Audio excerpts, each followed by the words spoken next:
que j'ai été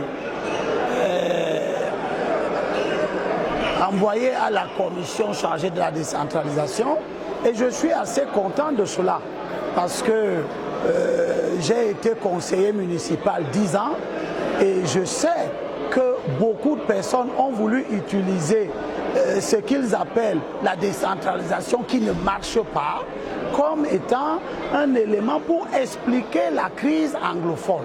Et nous avons entendu beaucoup d'anglophones, soutenus d'ailleurs par certains de nos compatriotes francophones, expliquer que s'il y a une crise dans le nord-ouest et le sud-ouest, c'est parce que la décentralisation n'a pas marché. Nous sommes donc dans la commission de décentralisation. Nous venons de faire 3 heures de travail. Je n'ai entendu aucun anglophone nous dire exactement qu'est-ce qu'il reproche à la décentralisation en l'état actuel de son organisation. La décentralisation est organisée par 6 textes. La loi d'orientation de la décentralisation, la loi fixant les règles applicables aux communes, la loi fixant les règles applicables aux régions, la loi portant fiscalité locale qui donne l'argent aux collectivités territoriales pour pouvoir faire leur travail, la loi portant régime financier des collectivités territoriales et la loi sur l'urbanisme qui permet aux maires d'organiser le bâti de la ville. Je n'ai entendu aucun de tous ceux qui disent que c'est la décentralisation, la mauvaise décentralisation, la décentralisation qu'on n'a pas appliquée. Je n'ai entendu personne, preuve à l'appui, nous montrer en quoi est-ce que la mauvaise décentralisation a généré la crise anglophone. Les gens qui ont pris les armes, ils ne disent pas qu'ils ne veulent pas de la décentralisation, ils disent qu'ils veulent la sécession. Et ceux qui veulent relayer leur voix sans assumer leur volonté de faire la sécession, viennent nous dire que c'est parce que la décentralisation ne marche pas qu'ils veulent rentrer à la fédération, qui n'a pas marché. Et je tiens à rappeler que de nombreux États anglophones en Afrique ne sont pas des États fédérés. Le Ghana n'est pas un État fédéral. La Gambie n'est pas un État fédéral. Le Kenya, l'Ouganda, le Malawi, la Tanzanie, la Zambie, ce ne sont pas des États fédéraux. Et ces États ont été colonisés par la Grande-Bretagne. Je n'ai pas le sentiment que dans ces États-là, les collectivités territoriales marchent mieux qu'au Sénégal, qu'en Côte d'Ivoire, au Cameroun, qui ont été des colonies françaises. Donc les gens sont dans un fantasme, ils ne veulent pas nous dire la vérité. Et si nous faisons ces assises-ci, sans nous dire la vérité, preuve à l'appui, nous allons sortir d'ici et les gens vont garder leur alibi pour continuer le désordre qu'ils sont en train de faire. J'attends de cette commission de la décentralisation que les gens qui prennent la parole soient capables de nous dire dans les textes que cette disposition des textes-ci nous empêche de construire les écoles maternelles. Les gens parlent de tutelle.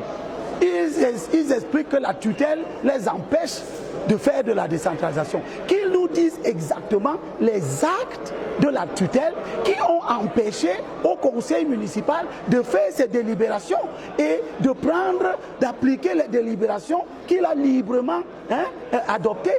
La loi d'orientation de la décentralisation, que ce soit la loi fixant les règles applicables aux communes, répète que les communes ont l'autonomie administrative et financière. Les gens disent que cette autonomie-là, ce n'est pas de ça qu'ils veulent. Qu'ils nous disent quelle autonomie ils veulent.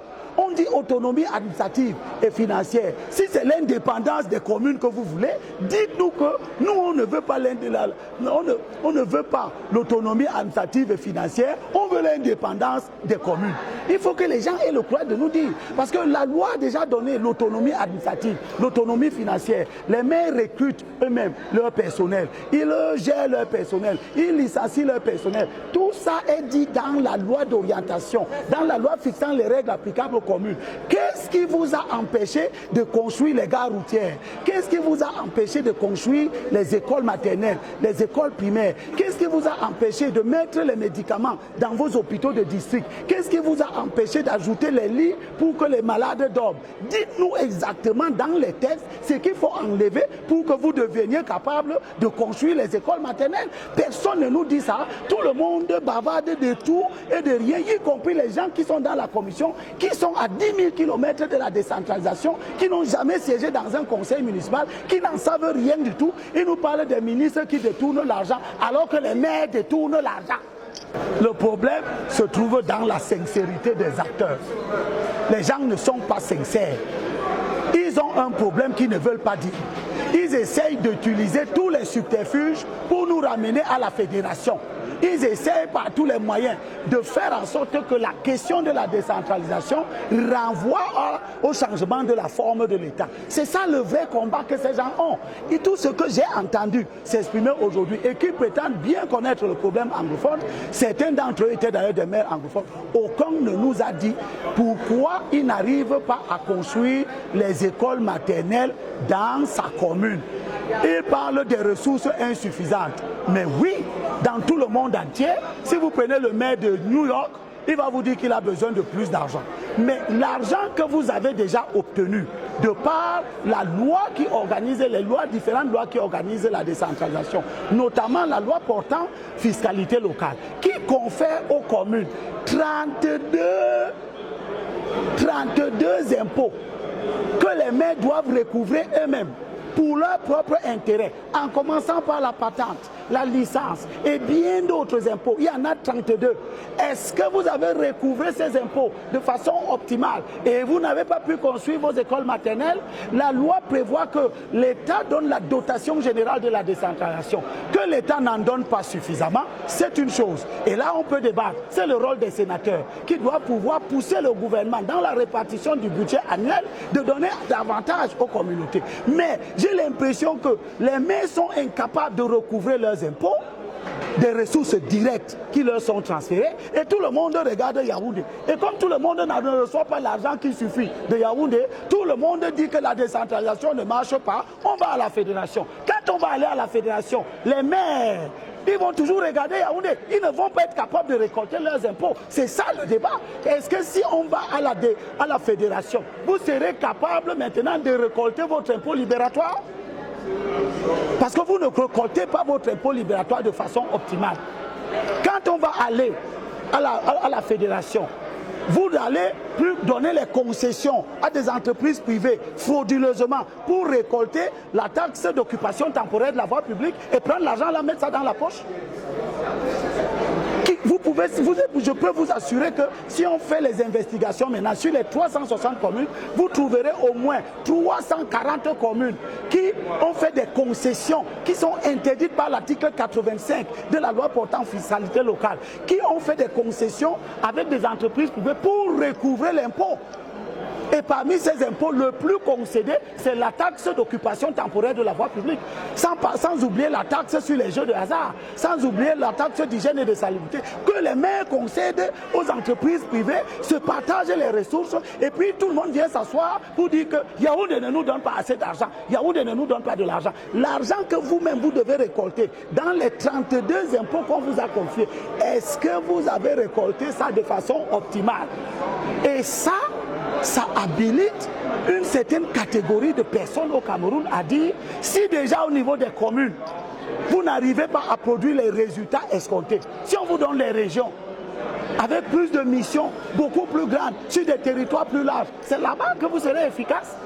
Donc on nous laisse la responsabilité du gouvernement et qu'on s'interroge sur nos aptitudes. Quels sont ceux que les partis politiques ont investis pour être candidats et accéder dans les conseils municipaux? Allez voir les curriculums des gens qui sont dans les conseils municipaux et vous viendrez me dire, cherchons l'opposition au Cameroun à 57 maires. Mettons les CV de ces 57 maires sur la table. On regarde quelle est la qualité de ces hommes-là et leur capacité à bien conduire les processus de développement économique. Voilà.